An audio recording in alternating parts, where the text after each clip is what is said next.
যৌথ পরিবারের বড় বউ তাসনিম। স্বামী জুয়েল চাকরিসূত্রে শহরে থাকলেও সে গ্রামের বাড়িতেই থাকে শ্বশুর শাশুড়ি ননদ দেবর ও নিজের 4 বছর বয়সী মেয়েকে নিয়ে। তার নিজের ইচ্ছে ছিল স্বামীর সাথে শহরে যেয়ে থাকার।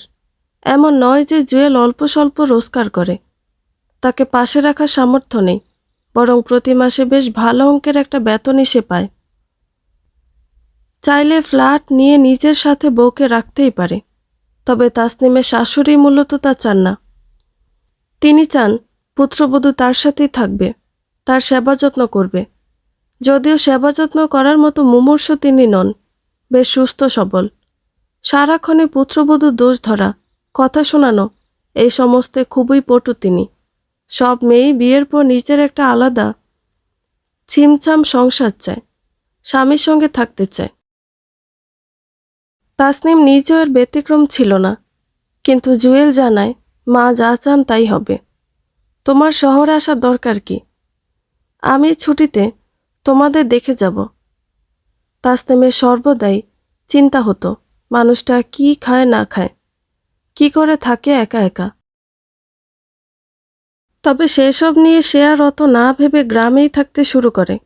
নানা ঘাত প্রতিঘাতেও নিপুণভাবে করতে থাকে ঘরকন্না।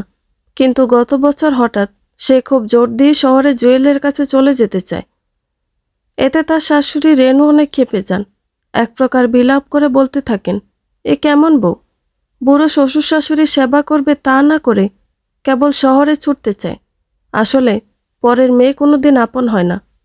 নানানভাবে ইনিয়ে বিনিয়ে তিনি তাসনিমকে অপদস্থ করেন সেবার। তবে তাসনিমের শহরে যেতে চাওয়ার কারণটা ভিন্ন। জুয়েল ইদানিং শহরে একটা মেয়ের সাথে মেলামেশা করছে। মেয়েটির সাথে তার অনৈতিক সম্পর্ক। তার নিজের বাসাতেও সেই মেয়েটির হরদম যাতায়াত আছে। এই খবর তাসনিমের কানে দিয়েছে জুয়েলের অফিসের এক কলিগ। সেই মেয়েটিও সেই অফিসেই চাকরি করে। বেশ উশৃঙ্খল আর উগ্র ধরনের মেয়েটি। কথাগুলো শুরুতে তাসনিম কিছুতেই বিশ্বাস করতে পারছিল না। জুয়েল এরকম কাজ করবে সে কখনো কল্পনাও করেনি। হ্যাঁ, জুয়েল কিছুটা রকচটা, রাগী আর বেপরোয়া ধাঁচের তো বটেই, কিন্তু তা বলে সে অন্য একটা মেয়ের সঙ্গে পরকীয়ায় জড়াবে? সে কথা তাসনিম খুনাক্ষরেও ভাবেনি। তবে সেবার বাড়ি এলে অগোচরে স্বামীর মোবাইল ঘাঁটলে তাসনিম বুঝতে পারে আসলে এই সম্পর্কে আছে জুয়েল। সেদিন ওর পায়ের নিচ থেকে মাটি সরে গিয়েছিল। কাঁদতে কাঁদতে সে বলেছিল, কেন এমন করলে তুমি? এভাবে আমাকে ধোঁকা দিতে পারলে? কিন্তু জুয়েল নিরুত্তাপ থেকেছে। সাবলীলভাবে সে জানিয়েছে মেয়েটির নাম মোহনা। সে ওই মেয়েটিকে ভালোবাসে এবং তাকে বিয়েও করতে চায়।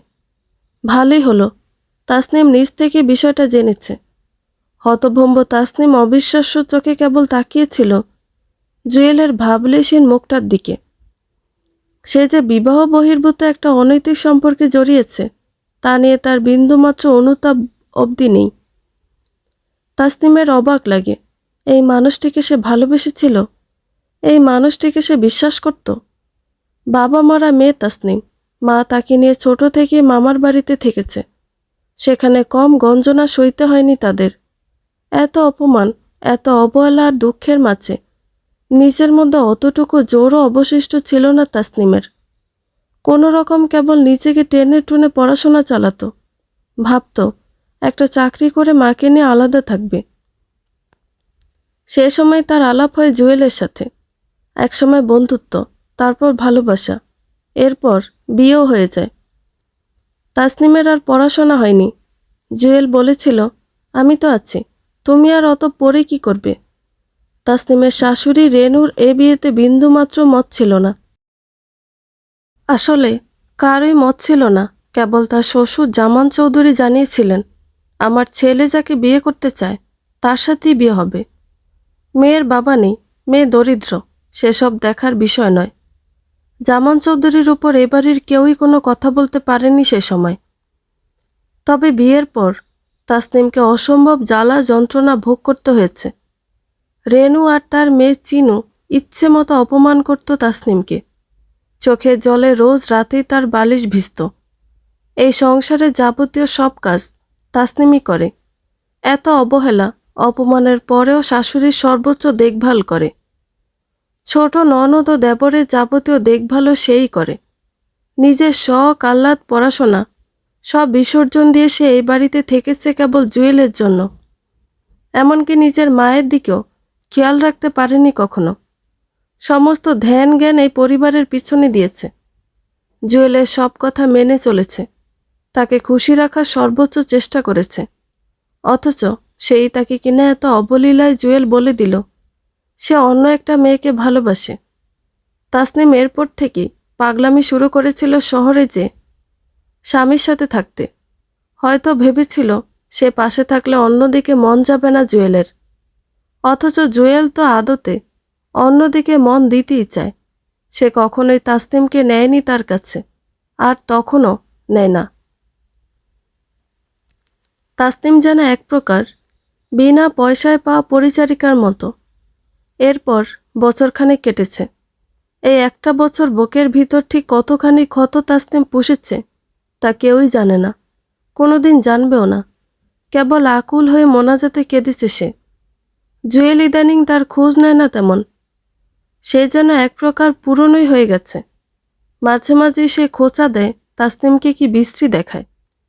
অথচ তাসনিম কি এরকম ছিল আগে?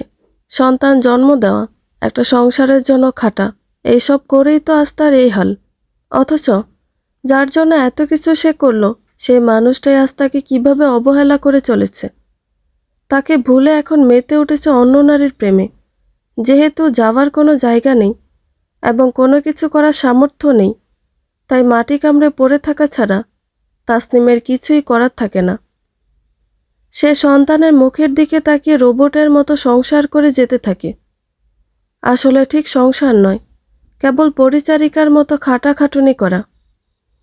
অবশ্য পরিচারিকা বলা উচিত হবে না, কেননা পরিচারিকা এইসব কাজের জন্য বেতন পায়। মন মতো না হলে কাজ ছেড়ে চলেও যেতে পারে, তারও একটা সম্মান আছে, স্বাধীনতা আছে, যেটা তাসনিমের কখনোই হয়তো ছিল না। কথায় আছে, যতক্ষণ শ্বাস ততক্ষণ আশ। তাই তো আশায় বাঁচে তাসনিম, কোনো একদিন হয়তো তার সংসারটা আসলেই প্রকৃত সংসার হয়ে উঠবে স্বামীর ভালোবাসায়।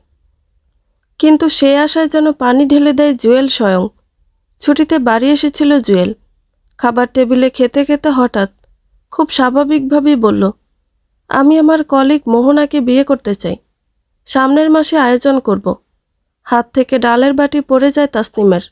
সে তো ভেবেছিল এক বছরে হয়তো জুয়েল ওই সমস্ত ভুলেই গেছে। মুহূর্তে দু চোখ বেয়ে ঝর্ণার মতো জল গড়াতে থাকে তার। খাবার টেবিলে তাসনিম ছাড়াও তার শাশুড়ি আর ননদ বসেছিল। তারা কেউই তেমন প্রতিবাদ করে না। রেনু তো কোনো কালেই তাসনিমকে দু চোখে দেখতে পারে না। সে কখনোই পুত্রবধূ হিসেবে তাসনিমকে মেনেও নেয়নি মন থেকে। তার সবসময় মনে হয়েছে এই মেয়েটি তার ছেলের যোগ্য না। একটা ছোট লোক তার সংসারে এসে ঠাঁই নিয়েছে। বিতৃষ্ণা লাগে তার বরাবরই তাসনিমকে। অন্যদিকে ননদ চিনুও ভাইয়ের বড় আদরের। তার ভাই তার অনেক শখ আহ্লাদই পূরণ করছে। টাকা চাইলে টাকা পাঠাচ্ছে, তার অতি হচ্ছে। ভাবির জীবন তছনছ হলেই বা তার কি? সে খামোকা প্রতিবাদ করবে কেন? আসলেও তো তার ভাবি দরিদ্র পরিবারের একটা মেয়ে, অত পড়াশোনাও করেনি, রূপ সৌন্দর্য ভাটা পড়েছে। তার ভাই যদি আরেকটা বিয়ে করতে চায় তো করুক, টাকা পয়সা তো ভাইয়ের কম নেই, এতে তার তো বাধা দেওয়ার কোনো কারণ নেই। তাসনিম সেদিন রেনুর পায়ে ধরে কেবল কেঁদেছিল। তিনি যেন নিজের ছেলেকে একটু বোঝায়, তার সংসারটা যে ভেসে যাবে। তার ছোট্ট মেয়েটার কথাও কি ভাববেন না তিনি? কিন্তু রেনুর মন গলেনি। তিনি বলেছেন, পুরুষ মানুষ যা ইচ্ছে হয় করুক, তোমার সমস্যা কি? তোমাকে তো আর না খাইয়ে রাখছে না, ওর তো ওখানে সমস্যা হয় একা একা থাকে। তাসনিম কেবল ভেবেছে, দুমুঠো ভাত, এটুকুই কেবল স্বামীর কাছে থেকে প্রাপ্য। সে যে নিজের জীবনটাই ওর জন্য এক প্রকার বিসর্জন দিল, তার কি কোনো মূল্য নেই? তার ভালোবাসারও কি কোনো মূল্য নেই? রাতে জামান চৌধুরী বাড়ি ফিরে দেখলেন পুত্রবধূর দেখা নেই। অন্য সময় তিনি ফিরলে একদম ছুটে এসে ঠান্ডা পানি দেয় তাসনিম। জামান বেশ পছন্দ করেন তাসনিমকে। মেয়েটা বড্ড শান্ত, বড্ড ভালো একটা মেয়ে। তিনি খোঁজ নিতে ও ঘরে গিয়ে দেখেন তাসনিম ব্যাকুল হয়ে কাঁদছে। কিছুক্ষণ জিজ্ঞাসাবাদ করে জানতে পারেন জুয়েল বিয়ে করছে আবারও সামনের মাসে পরকীয়া প্রেমিকা মোহনাকে। জামানের কপালে রগ ফুলে ওঠে রাগে, তবে রাগ তিনি প্রকাশ করলেন না। নাতনিকে কিছুক্ষণ আদর করে বসার ঘরে যান। সেখানে জুয়েল বসে বসে তার মা আর চিনুকে মোহনার ছবি দেখাচ্ছিল। ওরা বেশ আগ্রহ নিয়ে দেখছে আর খুব যেন হাসিতে ভেঙে পড়ছে। জামান এসে বললেন, এইসব কি শুনছে? এইসব কি জুয়েল? জুয়েল কিছু বলার আগে জবাব দেয় রেনু। বলে, ও মা, দেখেছিস জুয়েল, এর মধ্যেই তোর বাপের কাছে প্যাঁচ লাগিয়ে ফেলেছে। এক্কেবারে ফাজিল মেয়ে তোর এই বউ। জুয়েলের চেহারা তো বিরক্তির ছাপ। জামানের জিজ্ঞাসু দৃষ্টি তখনও সরেনি পুত্রের উপর থেকে। জুয়েল ইতস্তত করে বলে, আমি কি কোনো অন্যায় করছি নাকি? আমি তো তাসনিমকে তাড়িয়ে দিচ্ছি না। মোহনাকে ভালোবাসি তাই বিয়ে। চুপ কর। ছি, তুই একটা বিবাহিত পুরুষ, তোর ফলের মতো একটা মেয়ে আছে, অথচ তুই কিনা বলছিস আরেক মেয়েকে ভালোবাসিস। একথা মুখে আনতে লজ্জা করলো না তোর? বাবার কথায় জুয়েল এবার কিছুটা ক্ষেপে যায়। বাবা, তোমার সমস্যা কি? সবসময় আমাকে শাসন করার, আমার ভুল ধরার কেন চেষ্টা করো? সারাটা জীবন তোমারই শাসনের দরুন আমি ক্লান্ত হয়ে থেকেছি। এখন আমি ছোট নই, তোমার চেয়েও বেশি টাকা ইনকাম করি। আমার যে ইচ্ছা হয় আমি করব। সে হনহনিয়ে চলে যায় উঠে। জামান রাগী কণ্ঠে বলেন, দেখলে রেনু, ওর ব্যবহার দেখলে? তোমার অতি আদর আর প্রশ্রয়ে ও এমন করে কথা বলার সাহস পেল। রেনু ব্যঙ্গ করে বললেন, তুমি চুপ করো তো। তোমার তো সবেতেই বেশি ভালো মানুষই। আমার ছেলেকে সবসময় দোষারোপ করো। ও কি কিছু ভুল করছে নাকি? দ্বিতীয় বিয়ে করা কি কোনো ভুল কাজ? পুরুষ মানুষ সে দরকার হয় বিয়ে 4টা করুক। তোমার আদরের বৌমা সাহস পায় কি করে এসব নিয়ে প্যাঁচ লাগানোর? ওর কি কোনো যোগ্যতা আছে? তবুও এবারের বউ যে হতে পেরেছে সেইটাই অনেক। দীর্ঘশ্বাস ফেলেন জামান। নিজের মেয়ের দিকে তাকিয়ে বলেন, চিনু, তোর মাকে বোঝাতে পারিস না মাঝে মাঝে? তাকে অবাক করে দিয়ে চিনু বলে ওঠে, মা তো ঠিকই বলেছে বাবা। ভাইয়া আরেকটা বিয়ে করছে, তাতে ভাবির এত ইয়ে কিসের? ভাবির সবেতে বাড়াবাড়ি। দ্বিতীয় বিয়েতে তো আমি কোনো সমস্যা দেখছি না। ভাইয়া পর্যাপ্ত ইনকাম করে। জামান আর ওদের কিছু বললেন না, চলে গেলেন সে ঘর থেকে। পরদিন তিনি ছেলেকে শান্তভাবে বললেন, তোর বোনের বিয়ের কাজটা আগে সমাধা কর, এরপর নিচে করিস। ও তো বিবাহযোগ্য হয়েছে। জুয়েল সে কথায় আপত্তি তোলে না। খানিক ভেবে বলে, ঠিকই বলেছ বাবা, আগে চিনুর বিয়ের কাজটা সেরে ফেলা দরকার। জামান বললেন, আমার সন্ধানে একটা পাত্র আছে, আমার অফিসেরই। নতুন জয়েন করেছে, কম্পিউটার ইঞ্জিনিয়ার, খুবই অমায়িক ছেলে। জুয়েল সানন্দে বলে, তাহলে তার সাথে কথাবার্তা বলো। জামানও হ্যাঁ সূচক মাথা নাড়েন। এরপর খুব দ্রুতই পাত্রপক্ষ দেখতে আসে চিনুকে। পাত্র অতি সুদর্শন। প্রথম দেখাতেই চিনুর ওকে বেশ লাগে। এক প্রকার ভালোই বেসে ফেলে সে। এরপর সেদিন রাতে অনেকক্ষণ দুজনের ফোনেও কথা হয়। চিনু তো মনে মনে সংসার সাজিয়ে ফেলেছে ইতোমধ্যে এই ছেলেটিকে নিয়ে। পাত্র জানায় তার কিছু কথা বলার আছে, সে সামনাসামনি বলবে। কাল যেন দেখা করতে আসে চিনু। একটা রেস্তোরাঁ ঠিকানা দেয় সে। পরদিন একদম তোড়জোড় করে সাজগোজ শুরু করে চিনু। নিজের শত দুঃখ ভুলে তাসনিমেরই তাকে শাড়ি পরিয়ে সাজিয়ে গুছিয়ে দিতে হয়। একরাশ আনন্দ নিয়ে সে ছুটে যায় দেখা করতে, কিন্তু ফিরে আসে কাঁদতে কাঁদতে। বসার ঘরে সকলেই ছিল। অবাক হয়ে সবাই চিনুর কাছে জানতে চাইল কি হয়েছে। চিনু প্রচন্ড কান্নায় ভেঙে পড়ে বলল পুরো ঘটনা। তাকে সেই ছেলেটি বলেছে, চিনু, তোমার বাবার কাছে শুনেছি দ্বিতীয় বিয়ে কিংবা সতীন এইসব নিয়ে তোমার কোনো আপত্তি নেই। শুনে যে আমার কি পছন্দ হয়েছে তোমাকে। মনে হয়েছে এরকম একজন হিংসাবিহীন মেয়েই তো আমার দরকার। জানো, আমার প্রেমিকাকে বাবা মা মেনে নিচ্ছে না, গায়ের রং কিছুটা শ্যামলা বলে। এরপর তোমার বাবার প্রস্তাব পেয়ে তোমাকে দেখতে এলাম, এক প্রকার বাধ্য হই। বাবা মা তো তোমাকে এতই পছন্দ করেছেন যে এখানে আমাকে বিয়ে করাতে বদ্ধপরিকর। আমিও আর আপত্তি করিনি, কেননা তোমাকে আমারও ভালো লেগেছিল, কিন্তু প্রাক্তন প্রেমিকার জন্য মনের মধ্যে খসখসানিটা রয়েই গিয়েছিল। তবে এখন যেহেতু জেনেছি তুমি দ্বিতীয় বিয়ে নিয়ে ঝামেলা করো না, এটাকে স্বাভাবিকভাবেই দেখো, তাই আমার আর চিন্তা নেই। আমি তোমাদের দুইজনকে বিয়ে করে নিব। বিষয়টা ভালো না? তা তুমি কি একই বাড়িতে থাকবে ওর সাথে, নাকি আলাদা বাসা চাও? চিনু কাঁদতে কাঁদতে বলল, কত বড় কাপুরুষ, কত বড় জোচ্চর!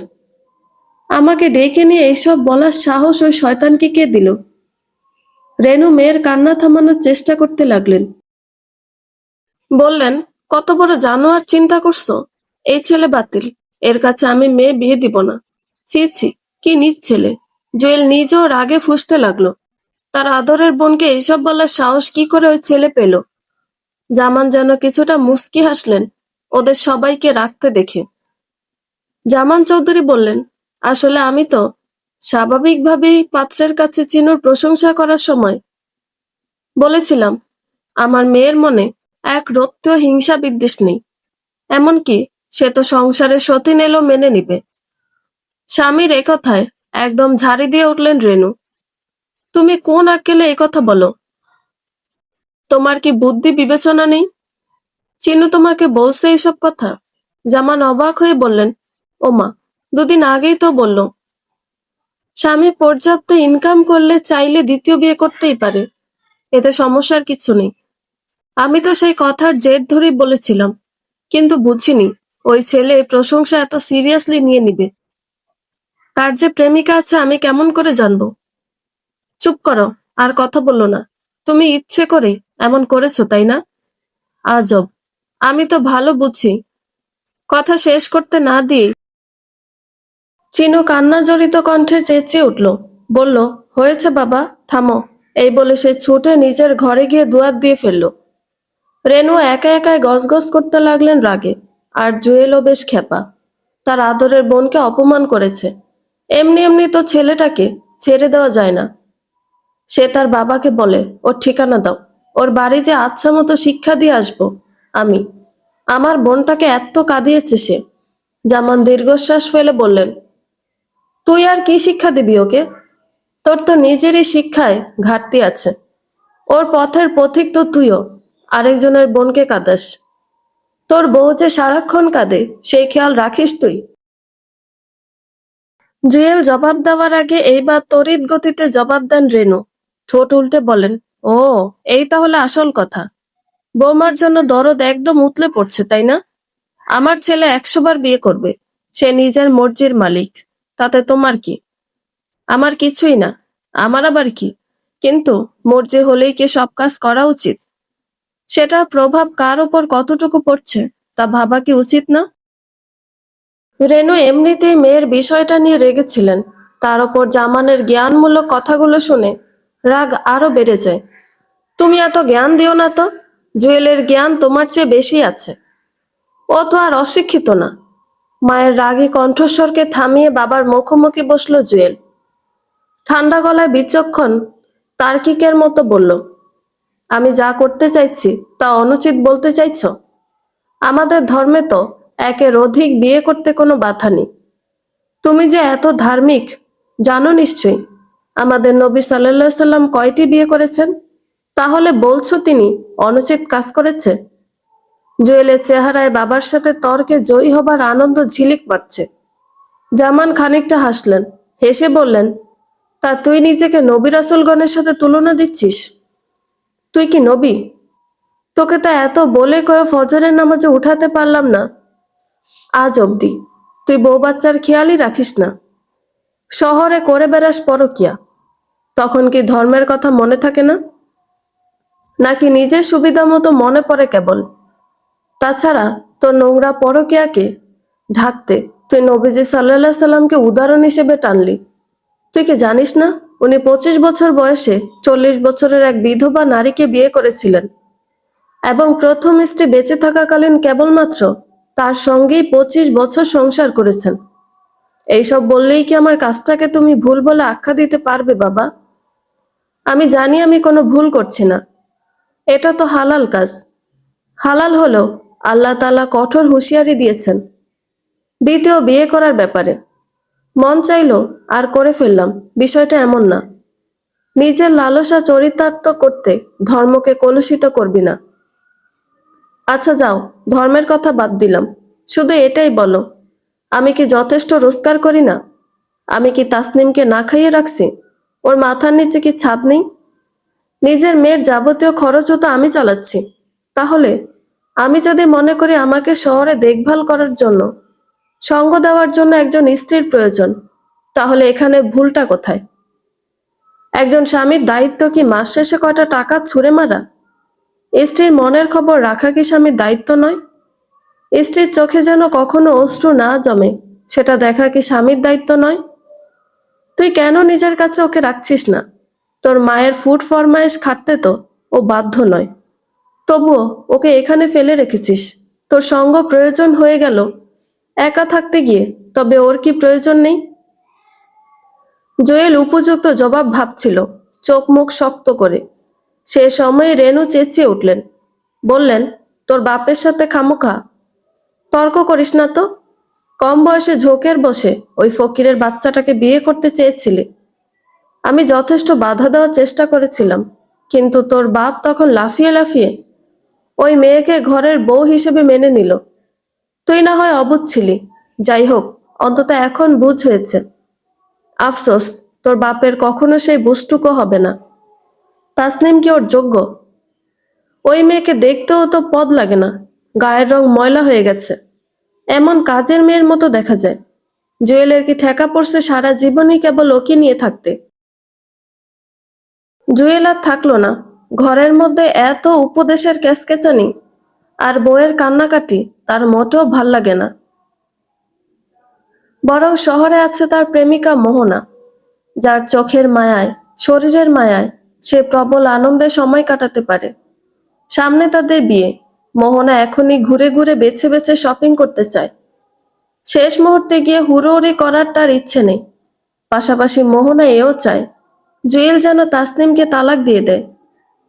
তার মতো রূপবতী, অতি আধুনিকতা তরুণী নিশ্চয়ই সতীন সহ সংসার করবে না। অবশ্য তার যদি আগে আরো 2বার বিয়ে না হতো, তাহলে কখনোই সে জুয়েলের মতো বোকার হর্দ টাইপ ছেলেকে বিয়ে করতে রাজিও হতো না। জুয়েল অবশ্য কথা দিয়েছে সে তাসনিমকে তালাক দিবে। এভাবে তো সে দিতে পারছে না, একটু সময় লাগবে তার। যাক সেসব কথা, এখন আর ভেবে লাভ নেই। এখন তার একমাত্র ভাবনাই হলো কিভাবে জুয়েলের থেকে টাকা পয়সা খসানো যায় সেটা। জুয়েলও বেশ ভালো রকম টাকাই খসাচ্ছে তার পিছে। বেতনের সব টাকার পাশাপাশি এখন নিজের প্রভিডেন্ট ফান্ড থেকেও টাকা তুলে তার হাতে দিয়েছে গহনা কিনতে। মোহনার কোনো লোকসান নেই, বরং লাভই লাভ। জুয়েল শহরে ফিরে যাওয়ার পর তাসনিম একদম ভেঙে পড়ল। সে তো জানে এবারই ওখানে তার স্বামী বিয়ে করবে, সেখানেই সংসার পাতবে, সুখে শান্তিতে সে নতুন স্ত্রীকে নিয়ে থাকবে। ইদানিং তার খুব আফসোস হয়, সে এত শ্রম, এত ভালোবাসা, এত ত্যাগ ঠিক কার মধ্যে ঢাললো। তার নিজের মা এখনো আশ্রিতা হয়ে ভাইয়ের বাড়িতে মানবেত জীবন কাটাচ্ছে। সেই মাকে অবধি অর্থকড়ি দেওয়া তো দূর কি বাদ, সামান্য দেখাটুকু অবধি করতে পারে না। সংসার সংসার করে ব্যস্ত থাকতে হয় তাকে। আসলে সেই সংসারটা কোথায়? এখন সেই সংসার তো তার চোখেও আর পড়ছে না। কেমন করে অন্তঃসলীলা নদীর জলের মতো হারিয়ে গেছে তার সংসার। বুক ভরা শূন্যতা নিয়ে এখনো সে ঠিক আগের মতোই খেটে মরছে। কিন্তু ফলাফল? জুয়েল শহরে যাওয়ার সপ্তাহখানিক পর জামান সাহেবও হঠাৎ খাবার টেবিলে ঘোষণা করলেন তিনি আরেকটা বিয়ে করতে চান। এবার ডালের বাটি অবশ্য পড়ল রেনুর হাত থেকে। থতমত খেয়ে তিনি ভ্রু কুঁচকে বললেন, এইসব তুমি কি বলছো? মাথা গেছে নাকি? জামান সাহেব নির্লিপ্ত কণ্ঠে বললেন, মাথা আবার কই যাবে? ভেবে দেখলাম সারা জীবন আমি কেবল কষ্টই করেছি। নিজের সব শখ আহ্লাদ বিসর্জন দিয়ে এই সংসারটাকে দাঁড় করিয়েছে। কয়টা টাকা বাঁচানোর জন্য রিক্সা না নিয়ে হেঁটেছি, লোকাল বাসে ঝুলেছি, ঈদে পোশাক কিনিনি, নিজের ভাগের টুকু সন্তানদের পাতে তুলে দিয়েছি। স্ত্রী, সন্তান আর সংসারের পিছে ত্যাগ স্বীকার করতে করতেই এখন বুড়ো হয়ে গেছি। কিন্তু এখন তো আমি যথেষ্ট ইনকাম করি, নিজের টাকায় বানানো বাড়িও আছে, আমার সহায় সম্পত্তিও আছে, সন্তানদেরও পড়াশোনা করিয়ে প্রতিষ্ঠিত করেছি, স্ত্রী বাবা মা সবার প্রতি যথোপযুক্ত দায়িত্ব পালন করেছি। এখন শেষ বয়সে আমার উচিত একটু আনন্দ করে বাঁচা। সব দিক ভেবে আমি সিদ্ধান্ত নিয়েছি, আমি আরেকটা বিয়ে করব। আশা করি কারো কোনো সমস্যা হবে না এতে। সুদীর্ঘ বক্তব্য শেষ করে তিনি উঠে পড়লেন। চিনু আর তাসনিম অবাক হয়ে কেবল তাকিয়ে রইল। আর ইতোমধ্যেই অজ্ঞানের মতো হয়ে গেছেন রেনু। ওদের অবাকের ঘোর কাটতেই ছুটে এসে রেনুকে ধরল দ্রুত। ডাঙায় তোলা মাছের মতো হা করে শ্বাস নিতে লাগলেন রেনু। তাকে কোনো রকম তাসনিম বিছানায় নিয়ে শোয়ালো। আর চিনু মাথায় পানি দিতে লাগলো, তার নিজের চোখেও পানি। কোনো রকমে রেনু বললেন, চিনু, তোর ভাইরে ফোন কর। জুয়েল সবটা শুনে তেমন পাত্তা দিল না। বিরস কণ্ঠে বলল, বাবা এসব অভিনয় করতেছে। আমি বিয়ে করব শুনে বাবার মাথায় বাজ পড়ছে। আসলে সব নষ্টের গোড়া তাসনিম। সেই বাবার কাছে কান্নাকাটি করে প্যাঁচ লাগাচ্ছে। তবে তাসনিমের বুদ্ধিতে বাবা যত যাই চাল চালুক, আমি তো আমার ইচ্ছে থেকে সরছি না। ভাইয়ের কথাগুলো চিনুর কাছে যুক্তিসঙ্গতই মনে হলো। ফোন রেখে তার চিন্তাটা একটু কমলো। চেপে রাখা নিঃশ্বাসটুকু ছেড়ে সে তার মাকে বোঝাতে লাগলো সবটা। রেনু কিছুটা শান্ত হলেও পুরোপুরিভাবে চিন্তামুক্ত হতে পারল না। তিনি জানেন তার স্বামী অত্যন্ত ভালো, কুটিলতাহীন একজন মানুষ। সে এই বয়সে এসে এ ধরনের কাজ করবে না। তারপরেও স্বামীর বিষয়ে আসলে স্ত্রীরা একটু বেশি সংবেদনশীল হয়। স্বামী মজা করেও জীবনে দ্বিতীয় নারী আনবে, একথা বললে স্ত্রীর চোখের কোণে জল জমে যায়, তা যত বয়সী হোক না কেন। রাতে ঘুমোতে এসে রেনু দেখলেন জামাল নিঃশব্দে মোবাইল টিপছে আর মুস্কি মুস্কি হাসছে। সম্ভবত কাউকে মেসেজ করছে, আবার গুনগুন করে গান গাইছে। চুমকি চলেছে একা পথে, সঙ্গী হলে দোষ কি তাতে? রেনু বিরক্তি নিয়ে বললেন, কি করছো তুমি? এত কার সাথে কথা বলছো? আগে তো কখনো দেখিনি এভাবে জেগে থাকতে। জামান হাসি হাসি মুখ করে জবাব দিলেন, মিস চুমকির সাথে কথা বলছি। ভ্রুকুসকে রেনু বললেন, মিস চুমকিটা আবার কে? ও মা, বললাম না খাবার টেবিলে, এর মধ্যেই ভুলে গেলে? চুমকিকেই তো বিয়ে করছি আমি সামনে শুক্রবার। মুহূর্তে বসা থেকে উঠে দাঁড়িয়ে পড়লেন রেনু। জোরে জোরে শ্বাস নিতে লাগলেন। বললেন, দেখো জুয়েলের বাবা, তুমি আমার সাথে এইসব বিষয়ে একদম ঠাট্টা করবা না। জুয়েলের বিয়ে ভাঙতে তুমি এইসব কি মিথ্যা বলা শুরু করেছ? ছি ছি। জামান চৌধুরী বেশ স্বাভাবিকভাবেই বললেন, রেনু, তোমার ভুল হচ্ছে। আমাকে কি কখনো মিথ্যা বলতে দেখেছো তুমি? আসলে আমি চুমকিকে বিয়ে করব। চুমকিটাকে? ওকে কই পেলে তুমি? এসব মিথ্যা, তাই না? না রেনু, জুয়েল আমার চোখ খুলে দিয়েছে। আমি বুঝেছি সংসারে পুরুষ মানুষকে এত নিবেদিত প্রাণ হতে হয় না। নেহাত আমি বুদ্ধ ছিলাম, তাই সবসময় এত ভেবেছি তোমাদের নিয়ে। আসলেই তো, কয়টা টাকা দিলে আমার দায়িত্ব ফুরাতো। যাই হোক, অনেক কষ্ট করেছি সারা জীবন তোমাদের আরামে রাখতে গিয়ে। এখন আমার একটু আরাম দরকার। আর বিয়ে করা তো কোনো পাপ নয়, তাই না? এমন তো নয় যে আমি তোমাকে ডিভোর্স দিয়ে দিচ্ছি।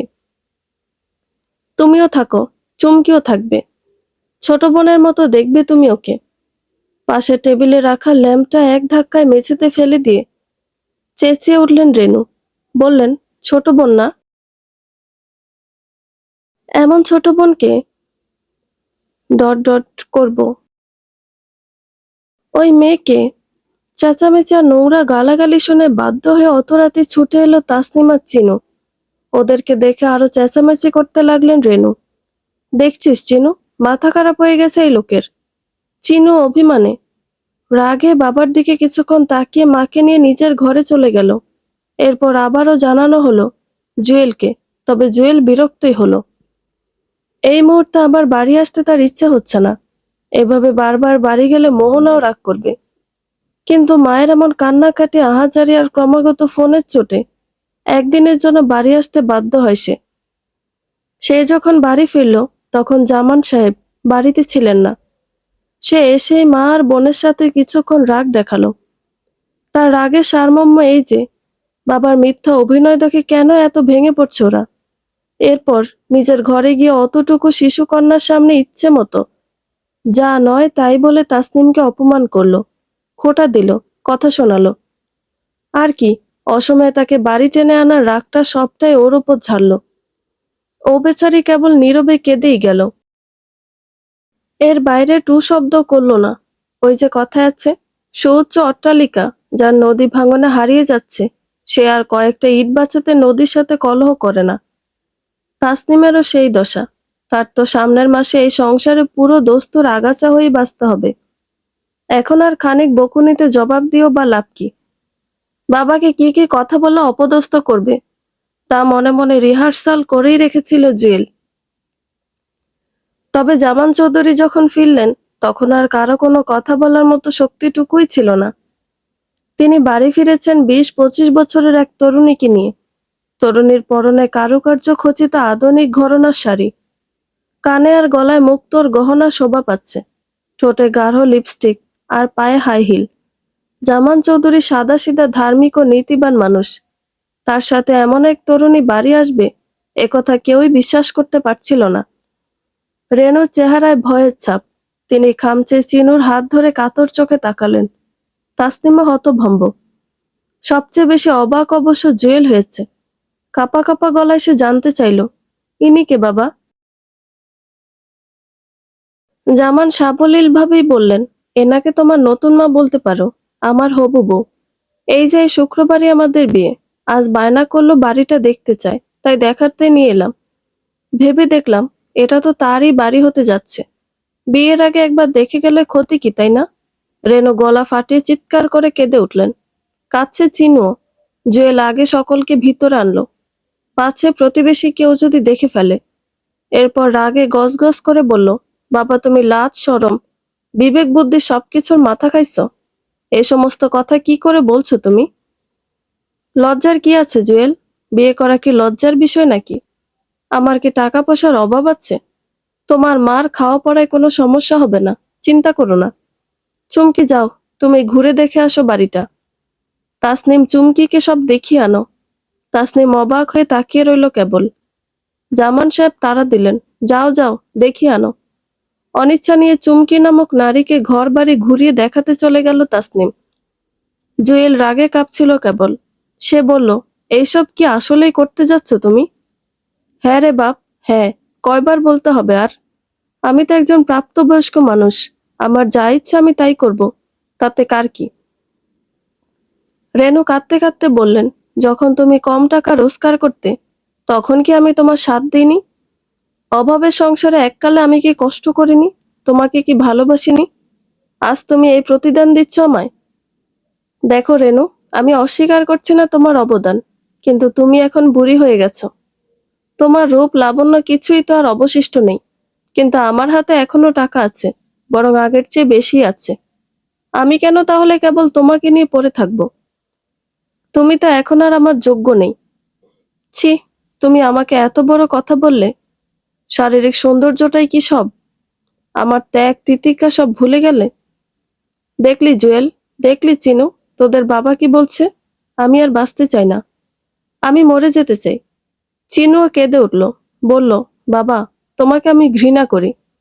ও মা, সে কি কথা? কি রে জুয়েল, তুই তোর মা আর বোনকে বোঝা। আমি কি কোনো অন্যায় করেছি নাকি?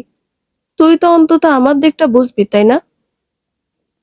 জুয়েল কিছু বলার আগে ফিরে আসে তাসনিম আর চুমকি। চুমকি খানিকটা আহ্লাদি গলায় বলে ওঠে, বাড়িটা পছন্দ হয়েছে, কিন্তু আমার দক্ষিণমুখী বড় ঘরটা চাই। জামান হেসে বলে উঠল, আরে ওটাই তো আমার ঘর, অলিখিতভাবে তোমারও। তা কি আর বলতে হয়? রেনু বিস্ফোরিত চোখে চেয়ে বলল, তাহলে আমি কই থাকবো? তুমি আমার ঘরে এই বেশ্যাকে তুলবা? মুখ সামলে কথা বলো রেনু। তুমি চিনুর ঘরে থাকবে। দরকার হয় ভালো না লাগলে তোমার ছেলের সংসারে নতুন বৌমার সাথে শহরে গিয়ে থাকো। কিন্তু চুমকিকে কিছু বলা যাবে না। রেনু কেবল আহাজারি করে কাঁদতে লাগলেন স্বামীর এই রূপ দেখে। জুয়েলের চোখে এবার জল জমল মায়ের এহেন কান্নাকাটি দেখে, আর বাবার এমন দুর্ব্যবহার দেখে। সে কোনো মতে বলল, বাবা এই বাড়িতে এই মেয়েকে থাকতে দিব না আমি। আমার মায়ের কষ্ট আমি সইব না। আর এই যে মহিলা, আপনি এক্ষুনি বেরিয়ে যান, নইলে খুব খারাপ হবে কিন্তু। চুমকিকে উদ্দেশ্য করে কথাটা বলে জুয়েল। জামান বাধা দেয়, বলে, ওয়েট, এই বাড়িটা তো তোর না জুয়েল, এটা আমার বাড়ি। তাহলে তুই বলার কে এই বাড়িতে কে থাকবে না থাকবে? আমার বাড়ি, আমি সিদ্ধান্ত নিব। যার ভালো না লাগবে সে বেরিয়ে চলে যাক। জুয়েল রাগে ক্ষোভে বলে ওঠে, এইভাবে কাঁদাতে পারছো তুমি মাকে? ছি বাবা, আমাদের সামনে তুমি এহেন ব্যবহার কি করে করছো? সে কি রে, তোর থেকেই তো তালিম নিলাম। তুইও তো তাসনিমের সাথে এমনই ব্যবহার করিস, বরং আরো খারাপ ব্যবহার করিস। আমার ছোট্ট নাতনি সর্বক্ষণ তার দুঃখিনী মাকে কাঁদতেই দেখে। ও যদি সইতে পারে তাহলে তুইও সয়ে নে তোর মায়ের কান্না। তোরা যত যাই বল, আমি চুমকিকে বিয়ে করবই। আমি জানি এটা কোনো ভুল নয়। জুয়েল বলল, আমি আর এ বাড়িতে আসবো না। মা, তোমাকেও আমার সাথে শহরে নিয়ে যাব। বাবা যেহেতু এত নোংরামি করবেই, ওনার যেহেতু খুব বাড়ির বড়াই, তাহলে থাকুক তিনি বাড়ি নিয়ে। সন্তানদের হারালে পরে বুঝবে কেমন লাগে। এবার চুমকি জবাব দিল, বলল, এই যে এভাবে বলছো কেন? বিয়ের পর তো আমাদের সংসার আলো করে সন্তান আসবে, তাই না? সন্তান হারানোর ব্যথা তাকে আমি বুঝতে দিব না, মোটেও, বুঝলে? জামান চৌধুরী হেসে বলল, ও, তুমি কত ভালো চুমকি, চলো তোমাকে পৌঁছে দিয়ে আসি। হাসতে হাসতে তিনি বেরিয়ে গেলেন চুমকিকে নিয়ে। জুয়েল আর সইতে পারল না, রাগে মুঠোবদ্ধ হাত দিয়ে ঘুষি মারল শক্ত দেয়ালে। চোয়াল শক্ত করে বলল, চলো, এই বাড়িতে আর নয়। সে সময় কলেজ থেকে বাড়ি ফিরল জুয়েলের ছোট ভাই সোহেল। সে এসে আটকালো বড় ভাইকে। সব শুনে বলল, তা তোমরা যদি এইভাবে সব দাবি ছেড়ে শহরে চলে যাও, তাহলে বাবার তো আরো ভালো, ওই মহিলাকে নিয়ে সুখে শান্তিতে থাকবে। তাছাড়া ভাইয়া, ভাবতে পারছো, সত্যি যদি সন্তান হয় বাবার, আবার তাহলে জায়গা জমিতে বাড়িতে সবখানে অংশীদার বেড়ে যাবে। আর তুমি পুরো পরিবারকে শহরে নিয়ে চালাতে পারবে, সবার খরচ, অত বড় বাসা নিতে পারবে। তাছাড়া আমার আর চিনু আপার পড়ার খরচ, মায়ের ওষুধের খরচ, এটা সেটা আরো কত কি। এখন তো তুমি বাড়িতে অল্প স্বল্প টাকা পাঠাও, কিংবা না পাঠালেও চলে যায় আমাদের। তখন তো, হাত উঠিয়ে ভাইকে থামিয়ে দিল জুয়েল। কপালে তার চিন্তার রেখা। তার সঙ্গে চিন্তিত হয়ে পড়েছে পরিবারের বাকি সকলেও। রেনু কেবলই ফুফিয়ে ফুফিয়ে কাঁদছেন আর হায় হায় করছেন। শেষ বয়সে এসে এভাবে তার কপাল পুড়বে তিনি কখনো ভাবেননি। আজ তিনিও তাসনিমের মতো একই যন্ত্রণার আগুনে দগ্ধ হচ্ছেন। অথচ কদিন আগেও কি অবলীলায় তিনি তাসনিমের কষ্টগুলোকে ছোট করে দেখতেন। জুয়েল শহরে ফিরল পুরোপুরি মনমরা হয়ে। মোহনা জুয়েলের ওপর যার পরনায় বিরক্ত। কোথায় দুজন মিলে হই হল্লা করে শপিং করবে তা না, এর মধ্যে আবার গ্রামে গিয়েছে জুয়েল, আবার ফিরেও চুপ মেরে আছে। মোহনা কৌতুক নিয়ে জানতে চায়, এত বিষণ্ণ কেন তুমি? পুরানো বইয়ের জন্য দরদ উতলাচ্ছে নাকি? দীর্ঘশ্বাস ফেলে জুয়েল পুরোটা ঘটনা তাকে খুলে বলে। এই মুহূর্তে সে একদমই তাল হারিয়ে ফেলেছে। তার প্রয়োজন কিছু সান্ত্বনার, পরামর্শের। কিন্তু মোহনা সেসবের ধার ধারল না। বিরক্ত হয়ে বলল, তার মানে কি? তোমার বাবার বিজনেস, বাড়ি, ব্যাংক ব্যালেন্স, জমি, এসব কি তুমি ছেড়ে আসবে নাকি জেদ করে? তোমার আছে কেবল এই চাকরিটা, তা ওটা তো আমিও করছি। তুমি তো বলেছিলে বিয়ের পরে বেশ কিছু জমি আমার নামে লিখে দিবে। আমি গ্রাম সাইডে বাংলো মতো বানাবো। তোমার নাকি ভাগে অনেক জমি পড়বে। উফ মোহনা, থামো। এখন তুমি এসব বলছো? তুমি বুঝতে পারছো আমার মানসিক অবস্থাটা কি? সেটা আমি বুঝতে পারবো না। তুমি কোনোভাবেই বেশি আত্মসম্মান দেখিয়ে কোনো কিছু ছেড়ে এসো না। না ছাড়লেও বা কি, মাকে তো ওখানে রাখতে পারি না। মানে কি, তোমার মা কি এইখানে আমার সাথে একই ফ্ল্যাটে থাকবে নাকি? তাহলে কই থাকবে, সতীনের সাথে? হ্যাঁ, তাই থাকুক, তাতে আমার কি। আমি তো বুড়ি শাশুড়ির প্যানপ্যানানি শুনতে পারবো না, বোঝো নাই? আর তোমার বাপ তোমাকে জমি দিবে তো, নাকি বিয়ে করে মত বদলাবে? আগে তো বলতে, যখন চাইবে তখনই নাকি দিয়ে দিবে। জানি না মোহনা, বাবা এরকম কি করে হয়ে গেল বুঝতে পারছি না। সম্ভবত দিবে না। ওনার নতুন বউ নিয়ে এখন ফুর্তি করার সময়। জায়গা জমি না থাকলে কচি বউ কি পাত্তা দিবে? তাই সব উনি নিজের মুঠোতেই রাখবেন। এরপর 2-3টা ছেলে মেয়ে হলে তার কথাই নেই। এমনিতেও তোমার আরো 2 ভাই বোন আছে অলরেডি। হায় রে খোদা, যেমন ছেলে তার তেমনি চরিত্রহীন বাপ। কথাটা গায়ে লেগে যায় জুয়েলের। মুখ কুঁচকে সে বলে, এভাবে বলছো আমাকে তুমি? আমার দুঃসময়ে সাপোর্ট না দিয়ে উল্টে এসব বলছো? আবার আমাকে বলছো চরিত্রহীন। তাহলে তুমি কি? দেখো জুয়েল, আমাকে সাবানা ভাবলে ভুল করবে। তোমার পায়ে আমি নিজেকে সঁপে দিচ্ছি না। দ্বিতীয় কথা হলো, আমি অবশ্যই খারাপ, তবে তোমার চেয়ে কম। আমি তো আর নিজের পার্টনারকে ধোঁকা দিয়ে প্রেম করিনি। আমি তো ডিভোর্সি। তোমার তো ঘরে বউ বাচ্চা আছে। তুমি তাদের কাঁদিয়ে এসে আমার সাথে ছলাকলা করছো। ওহ তাই? এখন সব দোষ আমার হয়ে গেল? যাক, তর্ক করছে না। তুমি আমায় জায়গা জমি লিখে দিতে না পারলে ধরে নাও আমি নেই। তুমি আমায় ভালোবাসো না মোহনা? এসব কি বলছো তুমি? দেখো জুয়েল, তুমি অলরেডি তোমার বউকে ভালোবাসার কথা বলে বিয়ে করে ঠকিয়েছ। এখন আমাকে যে ঠকাবে না পরে তৃতীয় কোনো মেয়ের পাল্লায় পড়ে, তার গ্যারান্টি কি? আমি যদি টাকা পয়সা জমি সব বাদ দিয়ে তোমায় ভরসা করি, তাহলে শেষে দেখব তাসনিমের মতো আমার আম ছালা দুটোই যাবে। আমি অত বোকা না, বোঝো নাই? হ্যাঁ, তা হবি কেন? আগে 2 স্বামীর থেকে কাবিন ব্যবসা করে ইতিমধ্যেই তো তুই অনেক অভিজ্ঞ। হঠাৎ জুয়েলকে ঠাটিয়ে চর মারে মোহনা। চোখ রাঙিয়ে বলে, তুই তোকারি করবি না। আমি তো চাকরানি বইয়ের মতো না, বুঝলি? জুয়েল রেগে চেঁচিয়ে উঠলে মোহনা হনহন করে বেরিয়ে চলে যায়। এমনিতেই পারিবারিক সমস্যা নিয়ে বিধ্বস্ত জুয়েল, তার উপর প্রেমিকার এহেন নিষ্ঠুরতা। সব মিলিয়ে সে কাঁদতে থাকে কেবল ডানা ভাঙা পাখির মতো। 2-4 দিন নিজের কামরা থেকেও সে বের হয় না। এভাবে একাকী কান্নাকাটি করে, জীবনের নতুন ধরনের 2টি কষ্ট ভোগ করে জুয়েলের কিছুটা হলেও বুঝ হয়েছে যে তাসনিম ঠিক কতখানি কষ্ট পেয়েছে। ভাঙা মন নিয়ে সে ফিরে আসে বাড়িতে। তাসনিমের সামনে দাঁড়িয়ে বলে, তাসনিম, তোমাকে অনেক কাঁদিয়েছি, আমায় ক্ষমা করো। এখন তুমিও বাবুকে নিয়ে তৈরি হয়ে নাও। তাসনিম অবাক হয়ে জানতে চায়, কেন? জুয়েল জানায়, বাবা তো আরেকটা বিয়ে করছে। এই সংসারে আমি তোমাদের কি করে রাখি বলো?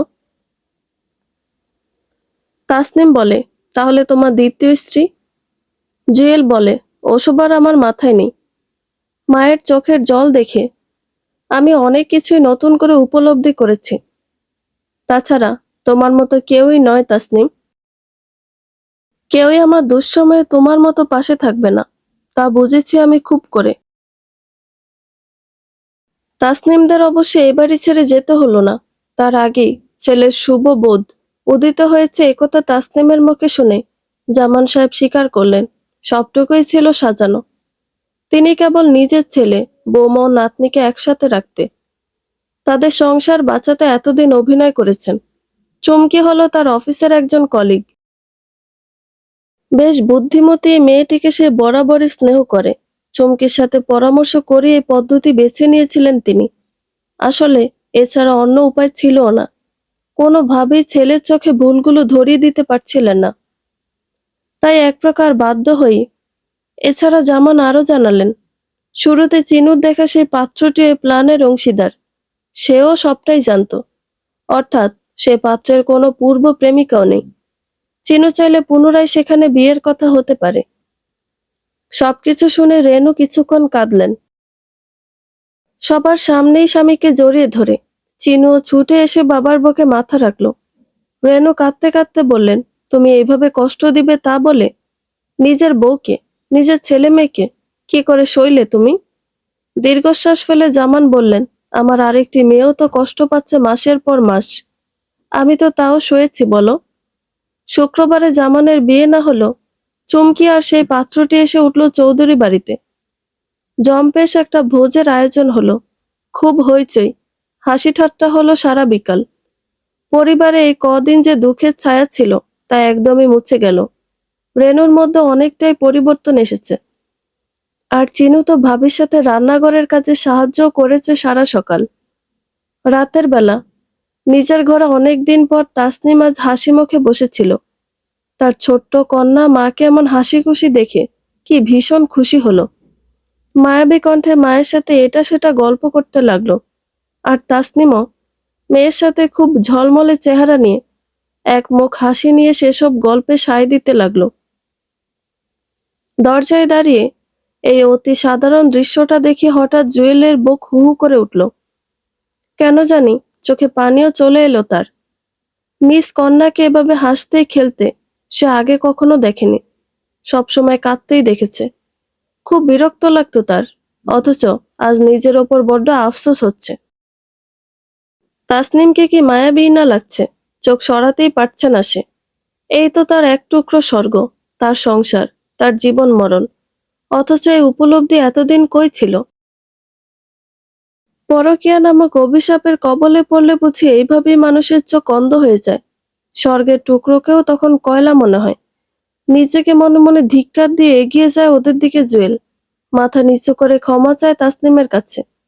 এরপর কোলে তুলে নেয় কন্যাকে। সকালে জামান সাহেব পত্রিকা পড়ছিলেন। তাসনিম চায়ের পেয়ালা রাখতে রাখতে বলল, বাবা আপনাকে অনেক ধন্যবাদ। বলতে গিয়ে গলা ধরে এলো তার, চোখে জল জমল। জামান চৌধুরী হেসে বললেন, আমাকে ধন্যবাদ দিও না মা, আমি মোটেও তোমার প্রতি বাবার দায়িত্ব পালন করতে পারিনি। তবে এখন থেকে করব। এখন থেকে তুমি আবার পড়াশোনা শুরু করবে, নিজের পায়ে দাঁড়াবে, নিজের জন্মদাত্রী মায়ের প্রতি সর্বোচ্চ খেয়াল রাখবে, নিজের শখ আহ্লাদ পূরণ করবে। তুমি আর চিনো আমার কাছে আলাদা তো নও। তাসনিম কাঁদতে কাঁদতে বলল, বাবা সে কথা আমি জানি, না হলে কি আমার জন্য আপনি এত কাঠখড় পোড়াতেন? এত কিছু করলেন আপনি, আমি তো ভাবতেও পারিনি। আমি কোনো দিন এই ঋণ শোধ করতে পারবো না। জামান হেসে বললেন, ঋণ বলছো কেন মা? এটা তো আমার দায়িত্ব। সঠিকভাবে দায়িত্ব পালন করাই তো সংসার, তাই না? তাসনিম চোখের জল মুছে বলে, জানেন আমার তো বাবা নেই, সবসময় অনেক অনুভব করেছি শূন্যতাটা।